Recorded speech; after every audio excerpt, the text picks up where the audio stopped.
আসসালামু আলাইকুম রহমতুল্লাহ বরকাতুহু। আমি মোহাম্মদ মামুন রশিদ। এবার পরকীয়া নিয়ে আলোচনা, ঠিক আছে না? পরকীয়া মানা ও জায়েজ করে না, ইসলামে করা ও জায়েজ করে নাই। পরকীয়া যারা মানে, ঠিক আছে না, অনেকে পরকীয়া মানে যারা, তারা মনে করে কি বিয়ার পানিতে পড়ে গেছে।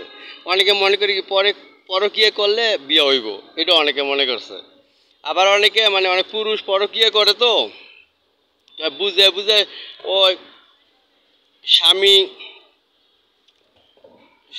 স্বামী যৌবন শক্তি কম থাকলে তখন যারা পরকীয়া করে, হ্যাঁ, পরটা নিতে পড়ে পরকীয়া মাইনা যায়। এই পরকীয়া মানার ইসলামে জায়েজ করে না, ঠিক আছে না? আর পরকীয়া মানলে তারা, হ্যাঁ, আরেকটা জিনিস, মেয়েরা যদি পরকীয়া মানে না, তাহলে তারা মনে মানুষ পায় না, দেখবেন। আর পরকীয়া করাটা ইসলামে জায়েজ করে নাই। কিন্তু যারা বিয়ে করে না, ঠিক আছে না, তাদের বিয়ে করার কোনো হয় না, তারা পরকীয়া করলে সমস্যা নেই, ঠিক আছে না? কারণ তাদের তো বিয়েটা করে তাদের নির্দিষ্ট মনে মানুষ কেটা, ঠিক আছে না, তারা পরকীয়া করতে পারবে। আর আরেকটা হলো যে, যেখানে লাইলি মজনু বা ইসুফ জুলেখা যে প্রেম করছে, বুঝলেন? জুলেখা কিন্তু ইসুফ ইসলামের প্রেমে পড়ছিল। প্রেমে পরে ইসুফ বিয়ে, প্রেমে পড়ার পরে এক রাজার সাথে কিন্তু বিয়ে হয়েছিল। কিন্তু ওই রাজার সাথে কিন্তু সহবাসে মানে না, দেখেন।